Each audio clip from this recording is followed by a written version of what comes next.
you, Peggy, and thanks everyone for coming. I know core standards, like Peggy said, is not always everyone's favorite topic. It's kind of like taxes, they're just inevitable. So since we're all in this together, we're going to make it fun, maybe fun. I don't know, you can tell me at the end, but at least we're definitely going to be sharing a lot of ideas to get you on the road to compliance today. So I'm Emily. I know a lot of familiar faces here in the Zoom room, but for those of you who don't know me, I work for C.A.R. I manage our local association services and membership department.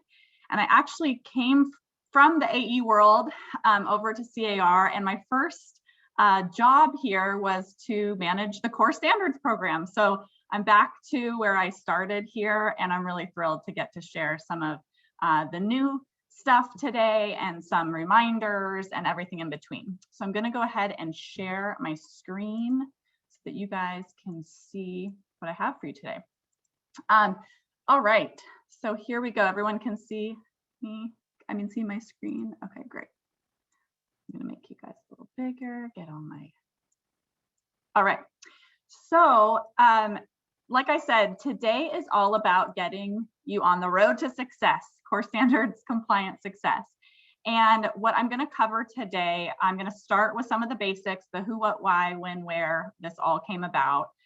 For those of you who may be brand new, like Sherry, that we already called out, but I know there are some others, maybe association staff who are new or just getting helping your AE with your core standards. So we'll go over that. We'll also, I'm going to highlight the 2021 compliance cycle changes. So there are some changes for 2021 that we all need to be aware of.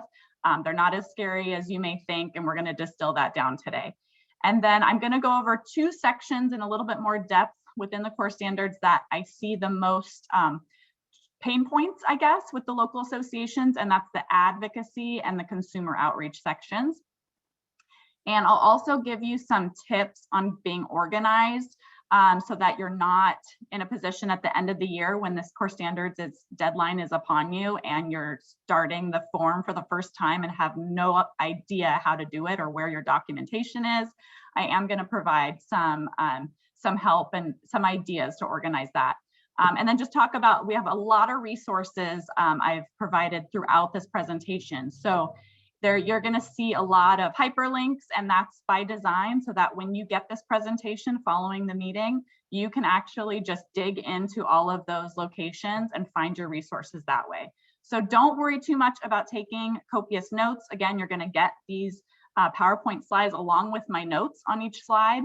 And you can actually even customize this for your leadership if you so desire. And I'll talk about that and why that might be important a little later. So let's move on to some of the basics. So the core standards began in, let's see, 2014, and it's really NAR. This is NAR's program, and the purpose is for local and state associations to be providing core services to ensure that we're all providing some core services and benefits to our realtor members. And it is divided into 6 different sections, and I mentioned a couple of them. I won't go into every section in detail, but we'll highlight the most important ones. And it's something that has to be done annually. So this is, you have to demonstrate as a local association annual compliance. And the way you do that is through an online form. And I'm going to show you what that looks like and where to access your form. You are going to want to make sure you have access, you already have access as the AE to the form. Your president and president-elect also have access, and I will show you how to make sure that they do.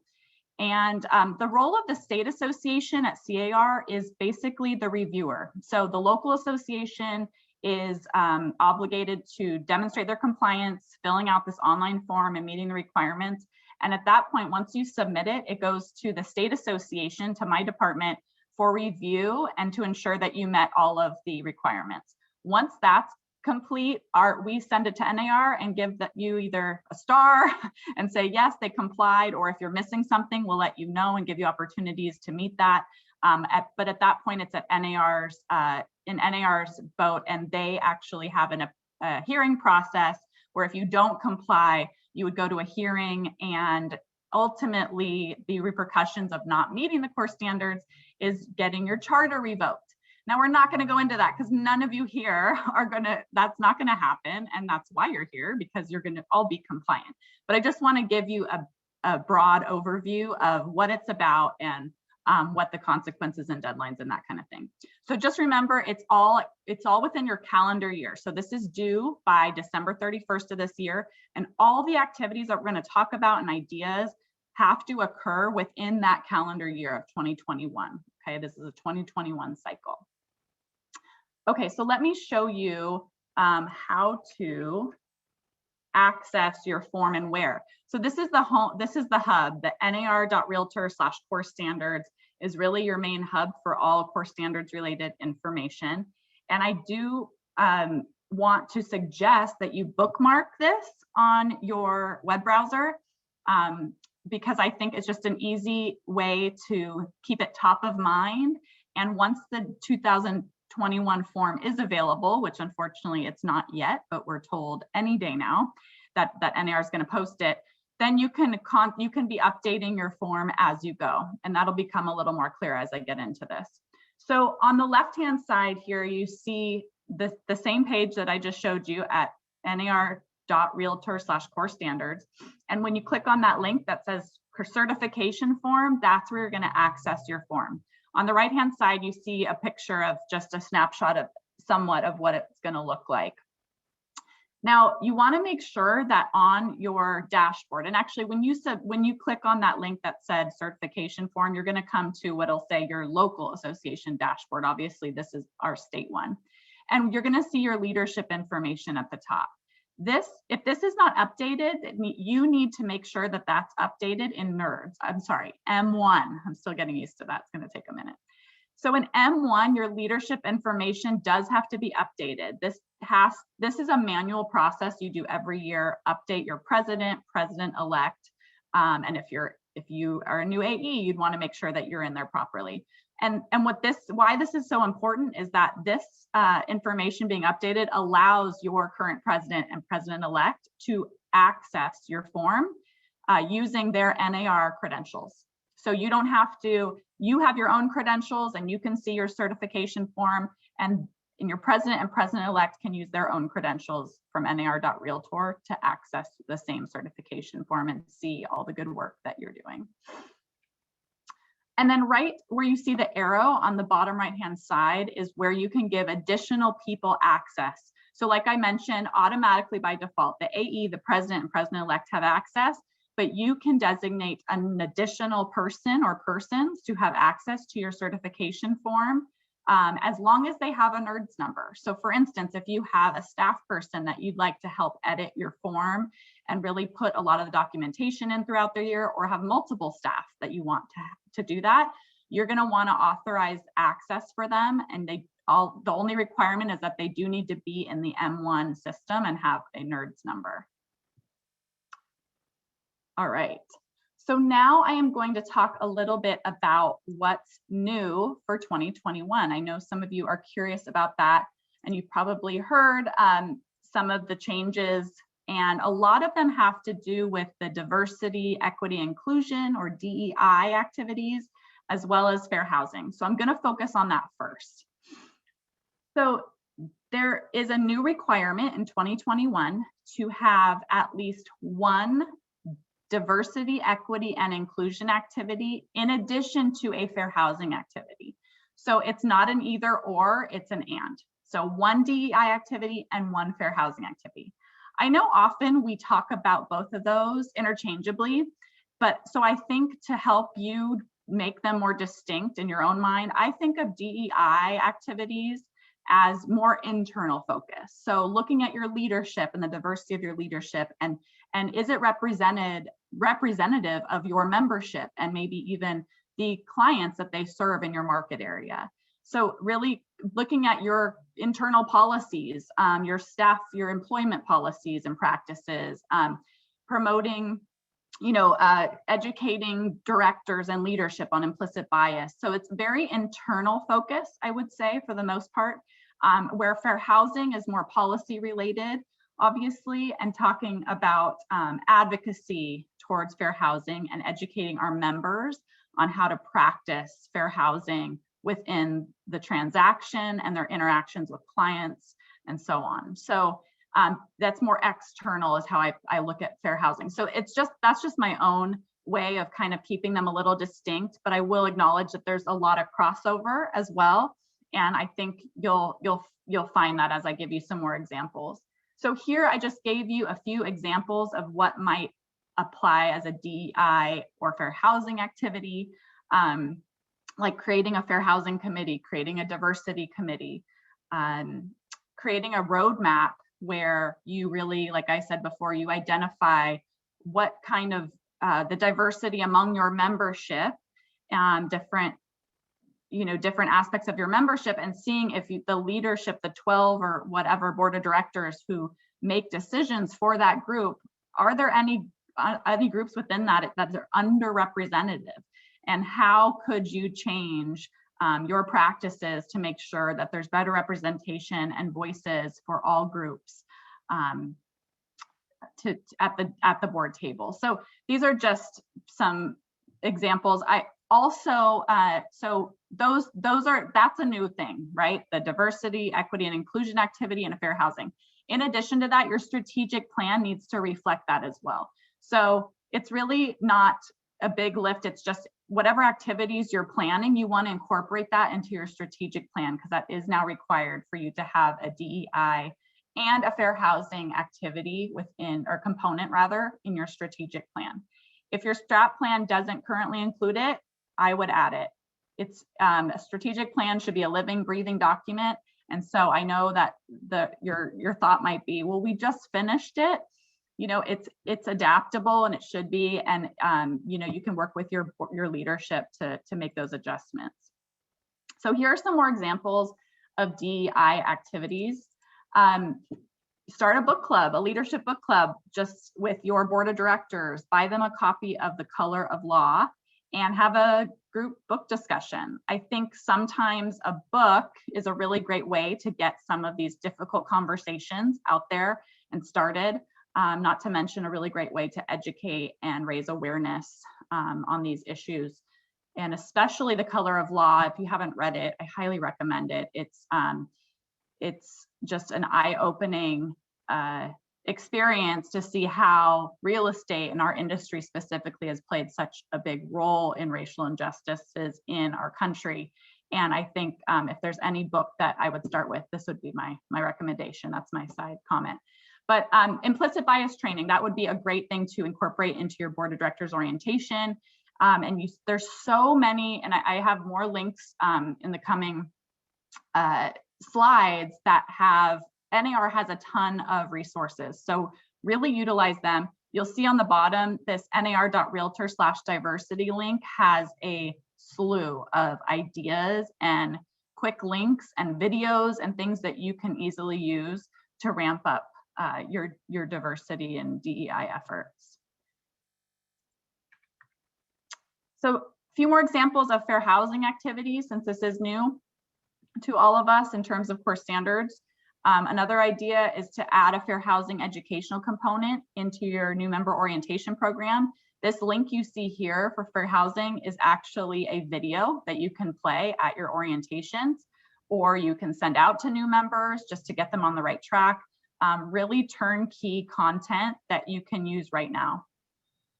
Also, they have these legal updates on their Fair Housing Act page that are excellent. They talk about some of the current events that are happening in the appraisal space, and also the Newsday investigation from Long Island that was last in 2019 or was that last year? It's hard to remember now, it all blurs together. But that they have legal updates and interpretations of some of those news and big events. And it's really interesting and something you can share with your members. That would also satisfy it. And if you haven't checked out NAR's Fair Haven online, it's a simulation and helps agents and brokers go through maybe some potential circumstances that they could have in the transaction with clients, and helps them figure out the right way to handle it, and kind of points out some of their potential implicit biases that they may not be aware of. So this simulation program is really incredible. If you haven't checked it out, I would highly recommend, even for you. And make sure that you check out that the website that I have under the image here at nar.realtor/fair housing. Again, so many resources, including grants, and I'll talk about that right now. There are so many grants available too. So I know some of the small associations may have thought, when you saw new DEI and fair housing requirements for core standards, I don't have money for that. I don't have time and I don't have money. I think as I showed you, there's some really easy ways to incorporate it, but also this is another great way that financially you may be able to do some bigger activities and more meaningful and impactful stuff using some of these grants. So there's fair housing grants and diversity grants on the page that I have down below here. Definitely check those out. Okay, so we're moving on from DEI and fair housing, but Peggy, you have a question before I move on, I think. Yes, I do. Jody had a good question. After adding the DEI and the fair housing components to the STRAT plan, will it have to be approved by NAR again, or is that only if you add specific things? That is a great question. I wish we had, I don't know the answer to it. I am assuming that NAR is not going to be requiring you to resubmit your strategic plans. I have not heard that they are, and based on the direction they're going with governing document certification instead of review and other things, I do not expect that they are going to be wanting to look at all of those strategic plans. So I could be wrong, but that's my instincts. We will be able to confirm that once the new form is out, which again is going to hopefully be this week, the 2021 compliance form. So hold tight. We will know more about what exactly that question is going to look like and how it's structured. Perfect, thank you. And then in the chat for everybody, just to make you aware, Patrick wanted to know the difference between equity and equality, and Adina put an answer to that in the chat. So if anyone has a question about that, you can read it. That is such a great question, and I'm so glad Adina found language on it, because I know I would mess it up if I tried to explain it properly. Actually, our DEI officer, Farah Wilder, just explained that to me recently, and it was really helpful education. So great question, Patrick. All right, are we good? We're good to move on?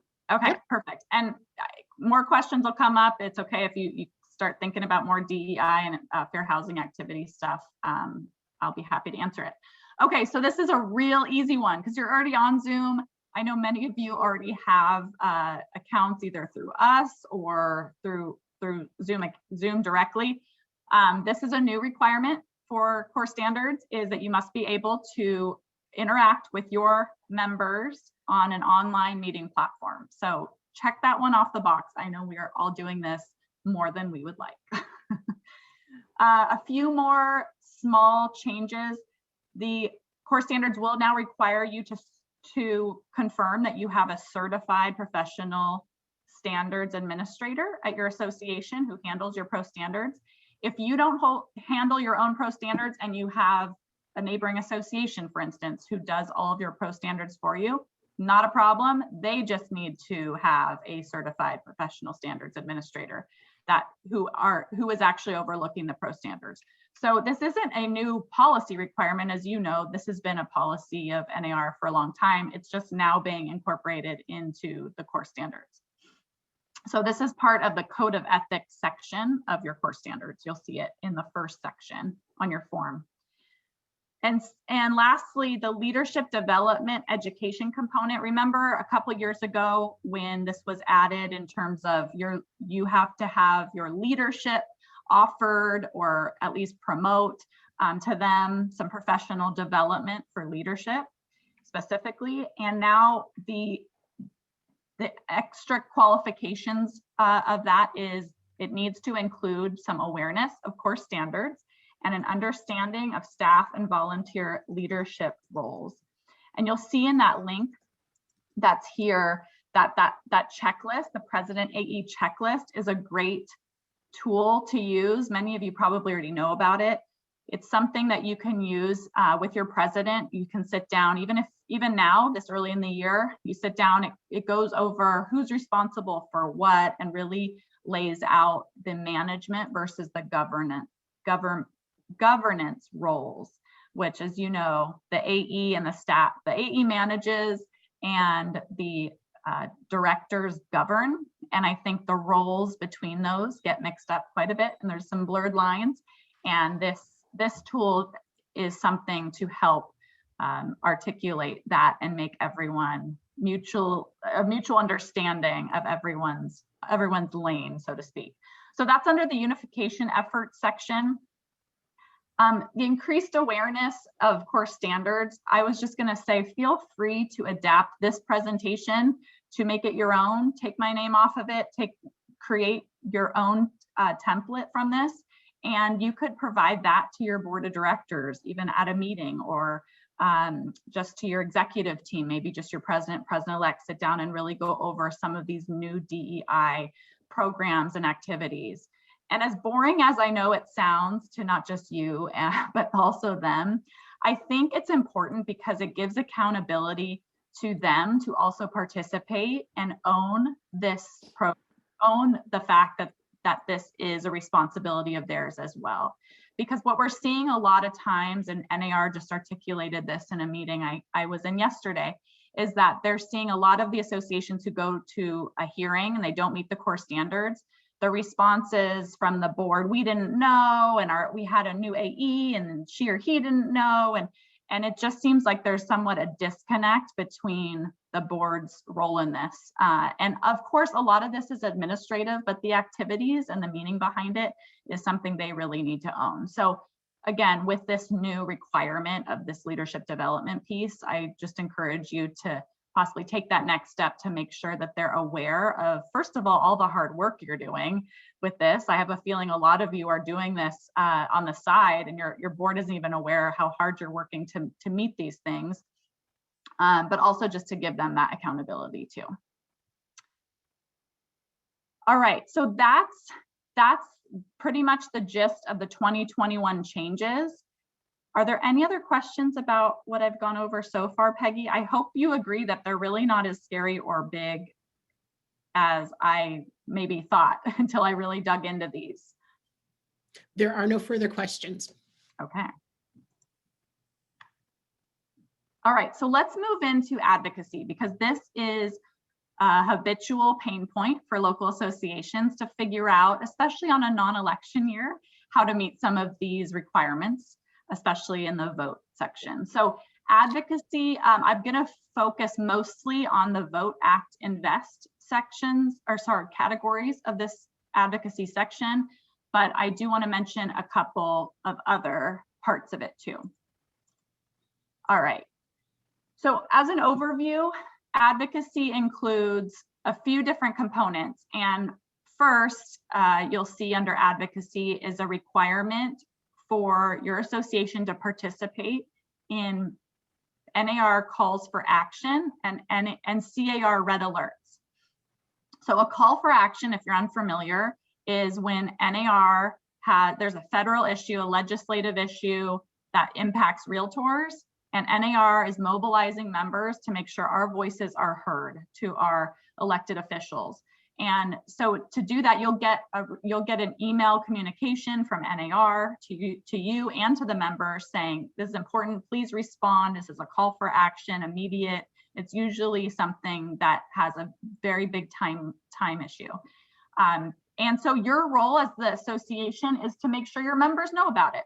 So that means promoting it to your members. Hey membership, make sure you respond to this. Encourage them to sign up for red alerts. For mobile alerts, which is an app that NAR has that you can get alerts on your phone.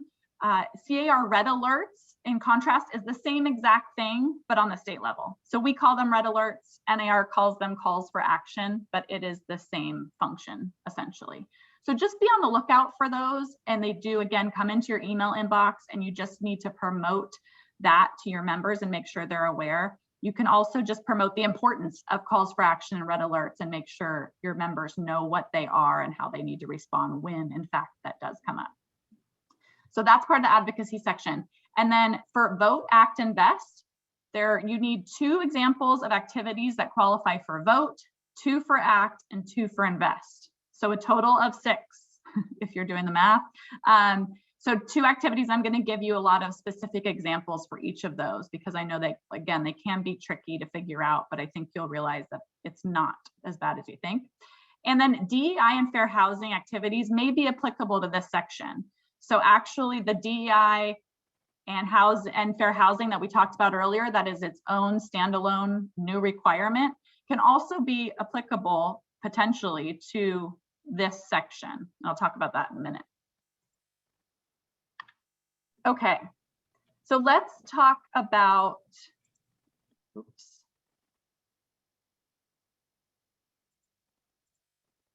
I'm missing a couple slides here, perhaps. Okay, I think I'm just, okay. So let's talk about the INVEST activities. I think I'm missing a slide or 2, but that's okay. I'll add them in at the, before we submit it to you. But let's talk about INVEST first. We're going to go backwards. So for INVEST activities, this is all about money. So RAF, our PAC is what NAR fundraises for, is the political action committee that they fundraise for. And the C.A.R. version, the California version, is RAF, Realtor Action Fund. So if you see our PAC on your form, you're really what you're really looking at is RAF. So same thing. I just don't, it's interchangeable. I don't want you to get confused by that.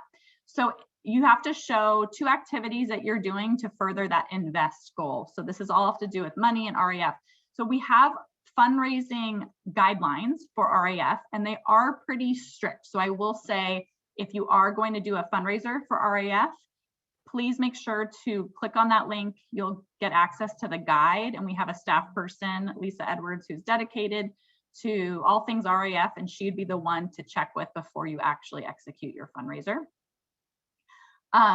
And you just want to make sure to promote the importance of contributing to RAF, to your membership. So reach out to a field rep. Our government affairs field reps can help you. They can talk about RAF to your membership at a membership meeting. You can show an RAF video as part of your new member orientation. These are all ways to satisfy this category. I just want to mention that I think the hardest part of some of these is making sure you have documentation to show for the great activities you're doing. So when someone comes, for instance, if you have our government affairs, our field rep, Matt Bunch, coming to talk to your membership, you want to provide maybe an agenda or a marketing piece. You want to save that into your documents to make sure that it has maybe a marketing piece that you said, hey members, we're going to have Matt Bunch come and talk about the importance of Realtor Action Fund. You want to make sure to save that documentation so that you can prove that you were doing these activities and actively engaged. Because there's nothing worse than coming to the end of the year and ready to fill out your course standards, and you know you did it all, but you have nothing to show for it in terms of documentation, because the form does require you to upload quite a few documents as examples for these kind of things. All right, so what I'm going to ask you to pretend is in my presentation here is a slide for also ACT and vote, which, like I said, I promise I will get you those in the final version. But for vote is all about, I would think of it mostly candidates, but it can also be issues, but influencing voting that impact realtors. So that might be candidate interviews for local officials, that you get your team together, get a volunteer leadership team together that's going to do a candidate interview process. What you can actually even just create, and it's not an election year, so it's a little harder. During an election year, it's very simple probably to be, you could even volunteer to be a polling place, for instance, and that would qualify as a vote activity. There's also something called voter registration initiative that NAR has. That's a great way to satisfy this category. It allows you to send out postcards, and it gives you NAR gives you all the collateral materials you need and the data to send out postcards or communications to those either on your membership and or in the community who are not registered to vote. So it's just a big get out the vote campaign. And I know, again, we're not in an election year, but it's not a bad time to make sure that we're always getting more people registered to vote, because that's a huge part of our initiatives as well. Okay, so that's vote. So think vote as candidates influencing voting, issues on voting. Act is the third part of this, right? Vote, act, and invest. So act is all about issues. So think of act as issues, vote as candidates. This is about mobilizing your members to influence maybe local legislation that impacts real estate. So it might be a campaign, maybe you're testifying on something in front of your board of supervisors, for instance. It's anything that shows your active engagement in issues per se. So I think that a lot of you are very active in this way, and you're also, C.A.R. has a lot of resources that you can use that I'll provide you some links to as well. So that's a very quick overview of the vote, act, invest piece. Again, you need 2 activities for each of those sections. Unlike last year, where this was given a pass, this section, advocacy and consumer outreach, was waived basically for all of you because of COVID. I've confirmed that is not the case this year. Everything is required in 2021 for core standards as usual. So keep that in mind and definitely start planning out some of your advocacy activities. Emily, I have a question. Please. Cindy would like to know if there's a way to see who has the app for mobile alerts. Yes, we will provide that link. I think in my missing slides, and I have a previous version, I'll pull them into. There is a link to the NAR mobile alerts and how you can sign up. It's on their website. It's on their Realtor Party website specifically, and I will provide you that direct link. All right, moving right along, because I do want to leave some time at the end. All right, we're going into the next pain point category, and that's consumer outreach. So consumer outreach, just to give you an overview, is all about consumer facing things, right? So it's all about your association either giving members content to push out to clients that are promoting the realtor proposition and value, or you being public facing as an association. And I'll explain that in more detail. There are 2 categories within this section. One is being the voice for real estate. The other is community involvement and investment. You need 2 examples for each of those 2 categories. You need 2 examples for being the voice for real estate and 2 examples of activities that you did to satisfy the community involvement and investment.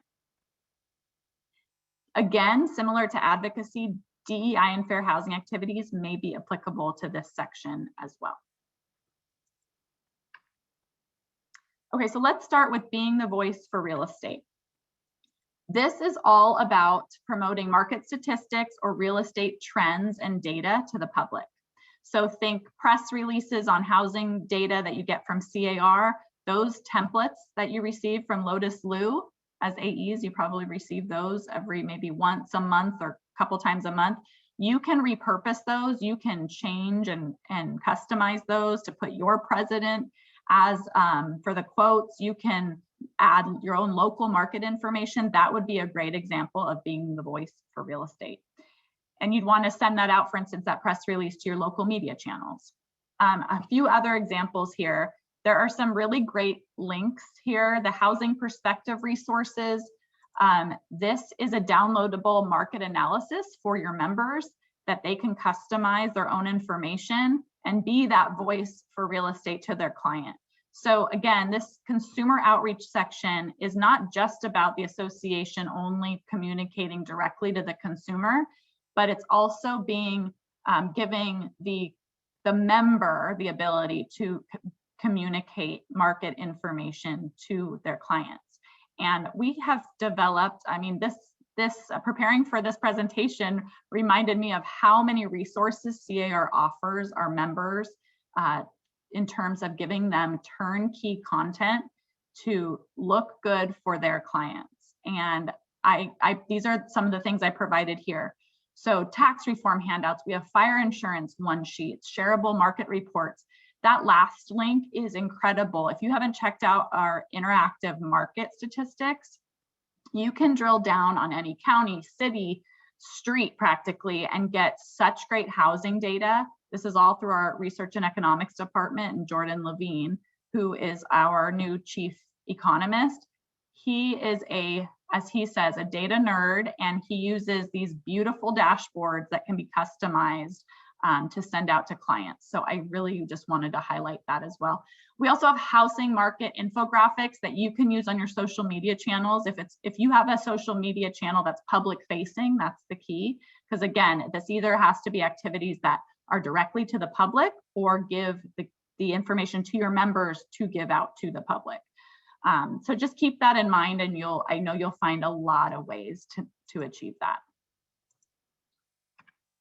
Okay, so the second category within this section is community involvement and investment.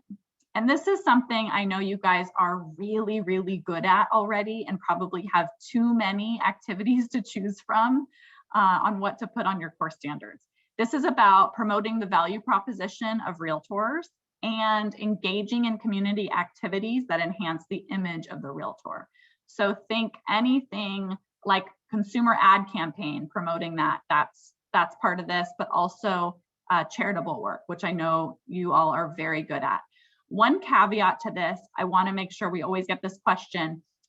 Although if you have a direct monetary donation, for instance, to a charity, like say every year you mark $10,000, you earmark $10,000 for a charitable purpose or multiple charities, or whatever the case may be, maybe you're sponsoring a charitable event. Although that is certainly a worthy cause, it does not qualify you for an activity for core standards. A sole monetary donation does not does not satisfy this requirement. So the idea here is active engagement. Think of, excuse me, think of actively engaging in activities that meet this versus checks or money donations. So here are some examples. This realtor Realmaker is really cool. It takes our consumer ad campaign and it lets the member actually create and customize their own marketing around it so that it's coming from them and it's really branded with their information. And it's a great way of meeting this by giving your members the information about Realmaker. Hosting a virtual fundraiser event for a local charity. I know you have all been very creative in this COVID world on how to pivot your fundraising activities that are usually in person to a virtual setting. Hosting a blood drive. I know some associations have done that successfully, even in this COVID environment, done it safely and partnered with like a Red Cross or another neighboring entity to do that. I thought this was a cool idea that I got from NAR, from some other local associations throughout the country, creating an Amazon wish list for local families in need and asking members to donate via online through that wish list, and maybe having your staff actually organize those items and get them delivered or sent to the right families. So I think there's a lot of creative things we can do, even in this virtual setting, in terms of fundraising and supporting community efforts in this way. And NAR has a list of ideas specifically for advocacy and consumer outreach activities that you can do virtually. So this is something they created last year when associations were really struggling, especially when we first transitioned into virtual, and saying, I can't do any of the stuff I used to do. And so it's a real laundry list of ideas of associations who like tried and true activities that they've done virtually to satisfy these items, and we'll include that document with our follow-up materials. All right, so a few more things to get on your radar before I kind of wrap this up. Number one, I want to make sure you know that there are 6 hours of approved professional development required by your chief paid staff person. So if you have an AE, that's you. It's the AE that needs at least 6 hours of professional development. I think that's probably easier than ever to satisfy now, because even coming to our AE town halls, for instance, AEs, you are furthering your core standards requirements. So that is an hour of approved credit by coming to each meeting. This is a real, I think, simple one for you to meet. I just want to make sure you know about it. I think especially with new AEs, when they're coming in closer to the end of the year, it can feel a little more challenging. But like I said, just reach out to us if you're not sure what qualifies. We are going to be updating a document that actually lists everything that does qualify, including like our Association President's Symposium, our AE networking sessions, these AM 101 sessions. I forgot to say that you're already checking this box for an hour just by being here today. So again, that has to be done by the AE, and we will get you an updated document that lists all of the C.A.R. events that do qualify and how many hours they correspond with. And then another thing to keep on your radar, this is the #1 problem for associations at the end, closer to the deadline. They thought they were going to have their audit or review done. Their accountant said it would be done, and then they went on vacation or whatever, and it's a time issue. I strongly urge you to reach out to your CPA, even though I know it's tax season for them, so you might not get a call back yet, but I would schedule your review or audit as soon as you possibly can, whether that's in October or whenever that is. I would make sure it's on the books and you have a really strong, give yourself a little leeway to ensure that audit or review is completed by December, and maybe even tell yourself in your mind November, because you don't want to deal with that after Thanksgiving and into the holidays, right? So make sure you have an audit or review on the books. It has to be done by a CPA. If you're a really, really small association with a budget of less than $50,000 in revenue or less, and that's including MLS income, you can then have a compilation, which is a different financial engagement that a CPA would do. That compilation caveat only applies to, I would say, a handful of our associations, if that, in California.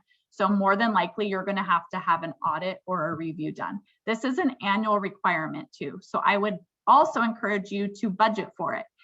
They're not cheap. This was a hard one to swallow, I'll tell you, when core standards came out, because it has been an investment for all of us to add that into our budgets every year. So you're just going to want to make sure to plan for it financially too. And lastly, annual certification of governing documents. You are required to annually certify your association bylaws, and we will provide links if you're not sure where to go. That's just on NAR's site. It's a very simple process. And then if it's applicable to you, MLS rules. It's dependent on how your MLS is structured and what kind of relationship and investment you have in your MLS. A lot of times, if you have a regional MLS, they're going to do that for you. But if you own your own MLS, that's something you would have to do every year as well. So that follows the same certification process. All right, Peggy, I'll just pause and see if there are any questions about, I know I'm throwing so much at you, and I'm thinking the newbies must be maybe head spinning a little bit, but. We do have a question from Wendy. I think it's kind of association specific, but she's asking, will partnering with the Boys and Girls Club for Realtor Career Day count as community involvement? Yes, that's a great one. As long as your association is actively engaged, which we already went over, right? So you're not just throwing money at it, which again has its own benefits and is certainly a worthy effort. You just want to make sure there's active engagement. So are you volunteering? Are you helping plan it? I think active engagement is what I always go back to as a gut check to see if this is something that would qualify, but that's a great, fantastic idea. I love that. Tell us how it goes. Okay, so let's get organized. This is just some tips that I use that really helped me, especially when I was an AE, to satisfy the core standards. And it's all about just keeping the documents organized electronically. I know sometimes we're still tempted to print things out, but I'll tell you, it's not going to help you really with the core standards, because everything you print out has to go right back into an electronic version. I strongly suggest you go electronic if you haven't already, with all of your notes and documents for core standards. And I just keep a tidy folder for each year of your core standards. And within that core standards for like 2021, for instance, I create 6 sections, 6 folders that represent each section of the core standards. And what that lets you do is you just drop things in where they belong as you go along the year. So again, so for instance, under the unification efforts and support of the Realtor Association, you are required to do some realtor safety, promote or encourage members to educate members on realtor safety. Something we didn't go over today, but it is on your core standards form. So under that unification of the realtor, unification efforts and support of the realtor organization, I can never get that one. I have all of the requirements under that. I have a folder for each item that I'm required to do. I know this looks like a lot, but once you have it set up, it's so easy to drop things in. And so for example, realtor safety activity, this is what I would drop in that folder. There's my realtor safety day. I have the date on there. I love how it has the association name.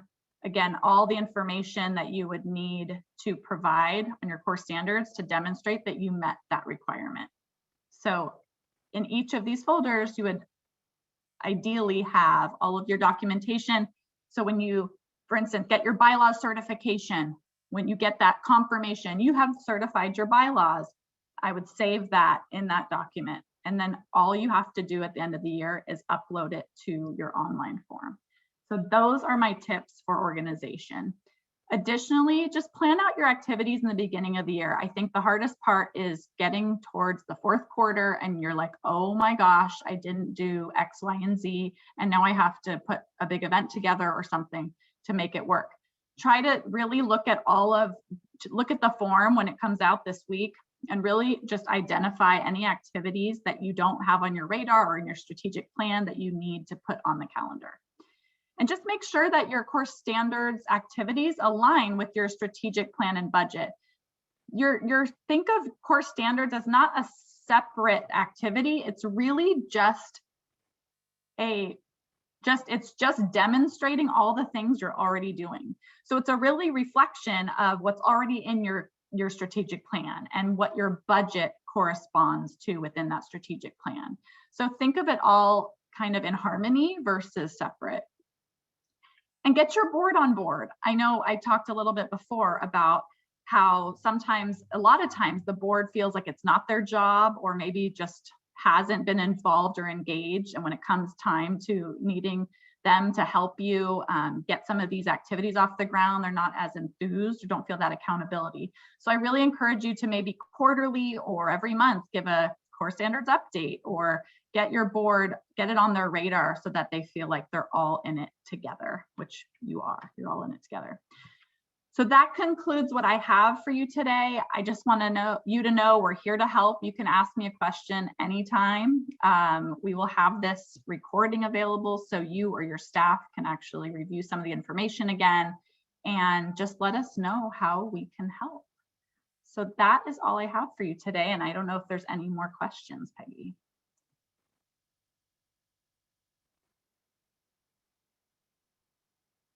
Oh, I think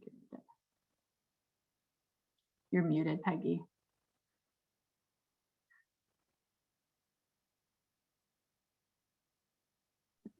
There we go. Okay. Tracy wanted to know, is a list of the AE professional development courses acceptable, or do we need some sort of proof that we attended? That's a great question. So if you attended a C.A.R. event, if the professional development that you are using to qualify for this requirement on your core standards is something C.A.R. related, like the symposium, like the town halls, all you need to do for that item is put the specifics of that event in the text box that on your form, which would be like for today. It'd be AM 101 class, core standards, March 3rd, 2021, 10 to 11 AM, 1 credit.